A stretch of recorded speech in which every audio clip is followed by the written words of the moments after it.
Na leo ni siku ya ndimi asilia duniani, siku ambayo imetengwa na Umoja wa Mataifa ili kuhamasisha lugha mbalimbali duniani kote. Watu wengi barani Afrika wanazungumza zaidi ya lugha moja, lakini bado wanasalia kupenda lugha zao za asili. Umoja wa Mataifa unasema lugha nyingi duniani zinapotea kutokana na utandawazi. Takriban nusu ya lugha zote 6,000 duniani ziko hatarini kupotea.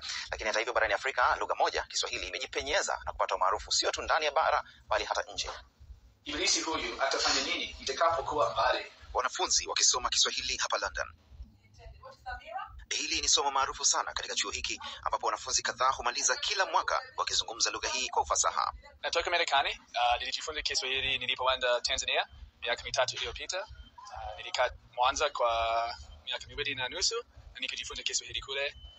Nikaanza kusoma hapa SOAS na nilitaka kuendelea na Kiswahili changu ili kukiboresha, kukitumia baadaye kikazi.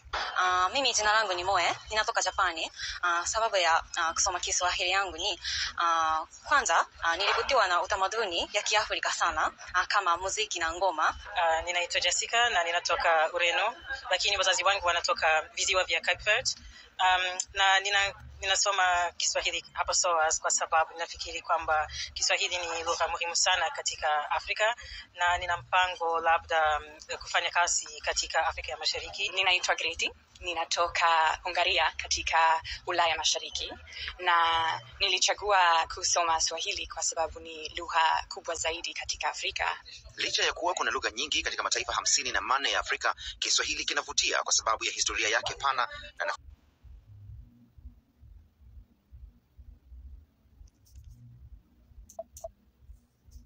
na nafasi yake kama lugha inayozungumzwa na wengi barani Afrika.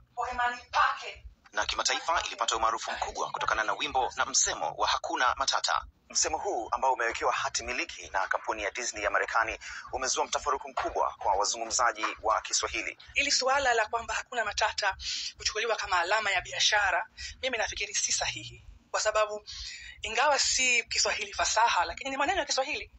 Wewe unapoyachukua ni kama unachukua lugha ya mtu, utamaduni wa mtu, unachukua utu wa mtu. Sasa kama leo umechukua maneno yake, kesho utachukua nini? Kiswahili kinazungumzwa na zaidi ya watu milioni 100 Afrika Mashariki na Kati, na pia ni moja ya lugha rasmi za Umoja wa Afrika, na kuna majadiliano ya kutaka kuifanya lugha hii kuzungumzwa na Afrika wote. Afrika Kusini hivi karibuni imeingiza Kiswahili kwenye mitaala yake. I go to conferences with fellow sisters from Africa. Huwa nakwenda kwenye mikutano na kukutana na watu kutoka Afrika wakizungumza Kifaransa, Kiingereza, na hakuna kinachotuunganisha kama Afrika. Kwa hiyo watoto wetu wanahitaji kitu ambacho ni cha Kiafrika na chenye kutuunganisha, na ni lugha ya Kiswahili. Wakati kuna wasiwasi kuwa mambo kama utandawazi yanaathiri lugha nyingi duniani, Kiswahili kinaonekana kuchanja mbuga katika kuunganisha bara la Afrika na pengine kuwa lugha ya Afrika.